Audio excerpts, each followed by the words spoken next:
Fala galera, tudo bem? Estamos aqui mais uma vez para analisarmos a cultura do continente asiático. Vamos estudar sobre as suas religiões. Vamos lá? A primeira religião a analisarmos aqui nós temos o islamismo.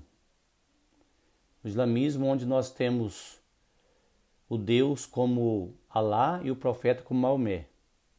Aqui nós temos na imagem alguns símbolos do islamismo, que é Meca, a cidade santa, Caaba, que é o símbolo de comunicação dos seguidores com as forças divinas.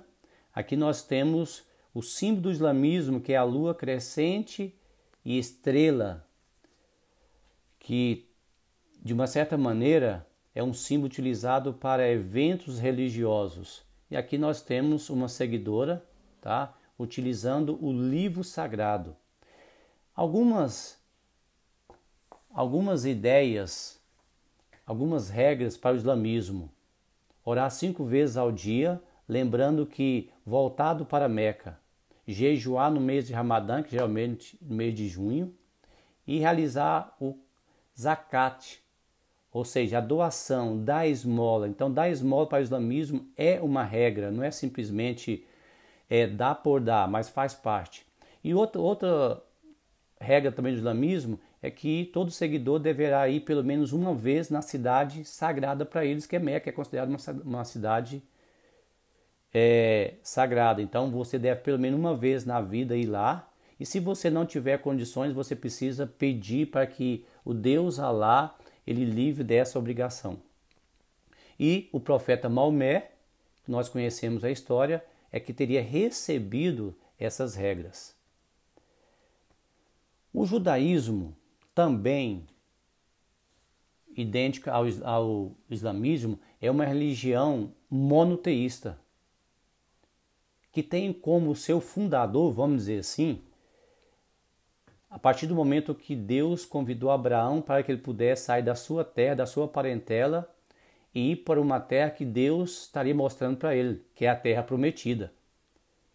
E nesse momento aqui, a partir do século XVIII, então o islamismo ele começa a ter adeptos, mas mesmo assim ele é visto como a menor religião monoteísta no mundo. Tem como um símbolo, tem vários símbolos, mas o principal dele é a estrela, ou escudo de Davi, que representa os elementos do universo, água, fogo, terra e ar, sendo seus símbolos variados. E o que vocês estão vendo aqui é a bandeira de Israel. Essa é a bandeira que utiliza o símbolo que significa o escudo ou a estrela de Davi. Até mesmo na Segunda Guerra Mundial, Adolf Hitler, os judeus eles tinham que colocar na manga da camisa esse símbolo aqui para mostrar que eles eram judeus. Diferentemente do islamismo e do judaísmo, nós temos o hinduísmo, uma religião que defende a reencarnação, uma religião que defende a vida após a morte. Por ser uma religião politeísta, tá? A Índia acredita em deuses.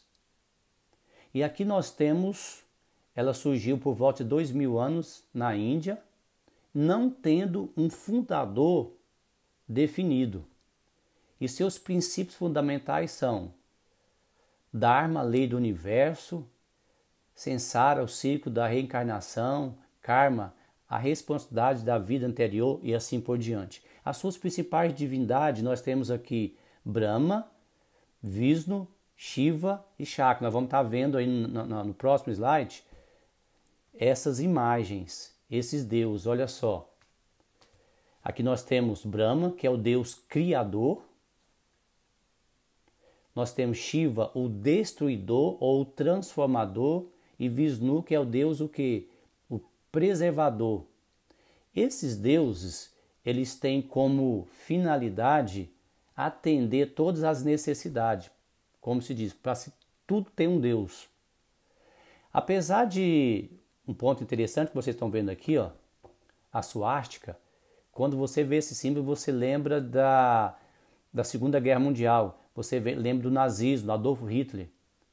Mas com um símbolo semelhante, mas com um significado totalmente diferente. Ele representa em várias culturas antigas. Para os hindus é um símbolo sagrado, significa sorte, significa o quê? Sabedoria. Então, esse símbolo para o hinduísmo, ele é bem-vindo, ele é bem aceito. Ele expresso ali em uma veste, alguma coisa, é algo que não gera nenhum constrangimento, ao contrário. Então nós temos aí as características do hinduísmo.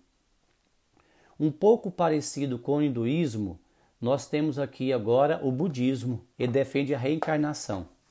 Mas ele já tem uma explicação para a sua origem. Fundado aproximadamente 2.500 anos, o budismo, segundo os historiadores, um jovem príncipe chamado Siddhartha Gautama, ele teria ficado incomodado com a dor e o sofrimento. E ele abriu mão de tudo aquilo que o palácio, que o seu reino oferecia, para sair pelo mundo para descobrir qual era a origem da morte, qual é a origem da dor. E segundo os relatos, Siddhartha Gautama, ele teria encontrado a solução desse grande problema. Ao encontrar a solução, ele teria recebido uma espécie de iluminação. Aí vem, Buda significa o quê? O iluminado. O budismo tem como objetivo trabalhar o espiritual do homem, pois um espírito sadio significa um corpo saudável. E realmente isso aí é verdade. Para o budismo, o maior problema na face da Terra, o maior problema que existe hoje, de todos os sentidos, ele é causado pelo egoísmo humano. A miséria, a desigualdade, tudo isso aí é consequência como egoísmo humano. Mas o budismo apresenta a solução. E essa solução são alguns passos. O que seria isso aí? Entendimentos corretos, pensamento correto, linguagem correta, ação correta e o modo de vida correto. Além do esforço, a atenção e a concentração correta. Segundo ele, essas atitudes levam o quê? Levam o homem à mudança de comportamento, à mudança de postura, o carinho, a atenção pelo seu próximo. Porque eles entendem o seguinte, que a única forma de banir esse egoísmo, de banir o ódio, é o amor. Vocês estão percebendo que cada religião tem as suas particularidades, mas de todas as religiões nós podemos tirar algo de bom. Então, esses atos aqui, que é defendido pelo budismo, são atos bem aceitos, com certeza, na nossa religião que nós professamos, que é o cristianismo. Aqui nós temos a imagem de Buda, existem várias imagens com significados diferentes. Uma pesquisa mais minuciosa, vocês podem encontrar isso aí.